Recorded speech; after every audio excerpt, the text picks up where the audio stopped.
अग्निपथ योजना घोषणा करने के बाद लगातार जो बदलाव हो रहे हैं, कभी ये नियम बदलाव, कभी वो नियम बदलाव, ये इस बात का प्रमाण है कि इस स्कीम के बारे में सोचा ही नहीं गया था, संवाद ही नहीं किया गया था, बस थोप दी गई। इतिहास है, चाहे नोटबंदी का हो, चाहे जीएसटी का हो, सब थोप दो। फौज के साथ हमारा पुराना रिश्ता है और ये बात सही है कि सिर्फ नौकरी के लोग फौज में नहीं जाते हैं। गांव में जो लड़के लड़कियां देश सेवा करना चाहते हैं, फौज की वर्दी पहनना चाहते हैं, वो सिर्फ भत्ते के लिए, पेंशन के लिए फौज में नहीं जाते हैं। उनके लिए वो अवसर रोक देना। आज 15 लाख लोग हमारी थल सेना में हैं। आपको अगर अपना पेंशन का बिल कम करना था तो और भी तरीके थे। आप प्रधानमंत्री जी के लिए जो 8,000 करोड़ रुपए के 2 जहाज लिए हैं उनको मत लेते। हमारी बगल में जो सेंट्रल विस्ता बन रहा है हजारों करोड़ रुपए का, उसको ना बनाते। जो फिजूल खर्ची सरकार करती है उस पर पाबंदी अगर आप लगा लेते तो हो सकता है कि भारत का जो पेंशन का बिल है वो कुछ कम हो जाता। लेकिन आज लोगों के अरमानों के साथ आपने खिलवाड़ किया है। आज ग्रामीण परिप्रेक्ष्य में पल रहे बच्चे, नौजवान अगर ये सपना देखते हैं कि मैं फौज में कल भर्ती होऊंगा, तो पूरा गांव, पूरा समाज उसके लिए गर्वान्वित महसूस करता है। आज उसके सपनों को छीनने का काम ये सरकार ने किया है। इसीलिए आज, और मुझे बड़ा आश्चर्य होता है, ये सरकार बोलती है किसानों को आंदोलित विपक्ष कर रहा है, कांग्रेस पार्टी कर रही है। अभी मुझे कुछ पत्रकार कह रहे थे, भाजपा ने आज सुबह आरोप लगाया है कि देश का नौजवान जो आंदोलन कर रहा है उसको कांग्रेस उसको भड़का रही है। मैंने पहली सरकार देखी है जो सत्ता में रहते हुए विपक्ष पे आरोप लगा रही है।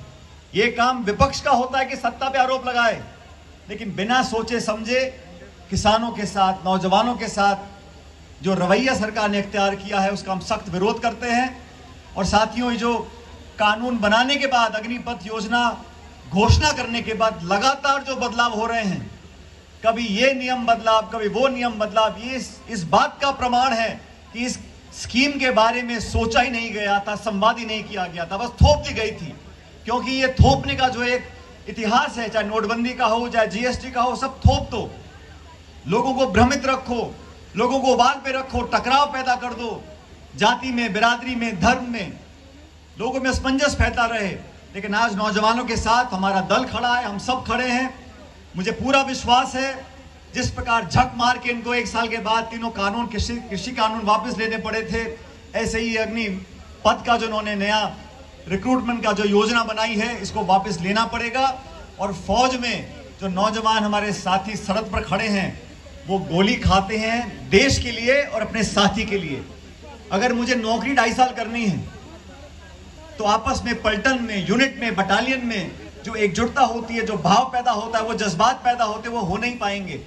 और जो लोग इस स्कीम के पक्ष में बोल रहे हैं, हमारे रिटायर्ड जनरल, कर्नल जो भाषण टेलीविजन पर आकर देते हैं, मैं उनसे बड़े विनम्रता से कहना चाहता हूं, आपने 40 साल नौकरी कर ली, लाखों रुपए आप पेंशन ले रहे हैं और अब आप ज्ञान दे रहे हैं उस बच्चे को जिसने 2.5 साल मेहनत करी है, 2 साल से आपने भर्तियां नहीं रखी। और ठीक कहा प्रियंका जी ने, जो पहल करी थी, हम सब ने मांग रखी है कि कोविड के बहाने से आपने 2 साल से भर्तियां रोक रखी थी। 1.25 लाख भर्तियां सिर्फ फौज में खाली पड़ी हैं। और जिन अर्धसैनिक बलों में आप लोगों को भविष्य का आश्वासन दे रहे हैं उसमें इतना बैकलॉग है कि आप लोगों को एब्जॉर्ब नहीं कर पाएंगे। सिर्फ भ्रमित कर भविष्य लोगों का आप बर्बाद करने की कोशिश कर रहे हैं। इसका विरोध कांग्रेस पार्टी करती है। आज हम लोगों ने यहाँ जो धरना दिया है, इसका संकेत, इसका मैसेज पूरे देश में जाएगा।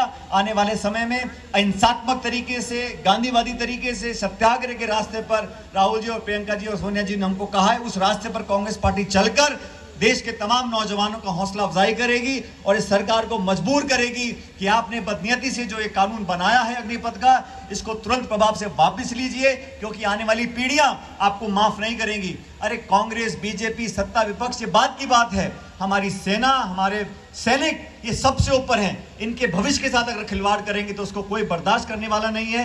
इसलिए मैं आपसे भी आग्रह करता हूं, देशवासियों से, एकजुट होकर नौजवानों का साथ दें और इस सरकार को मजबूर करें कि इस अग्निपथ योजना को तुरंत वापस लें। बहुत बहुत धन्यवाद। जय हिंद। चैनल को लाइक, शेयर एंड सब्सक्राइब करें और बेल आइकन दबाना ना भूलें।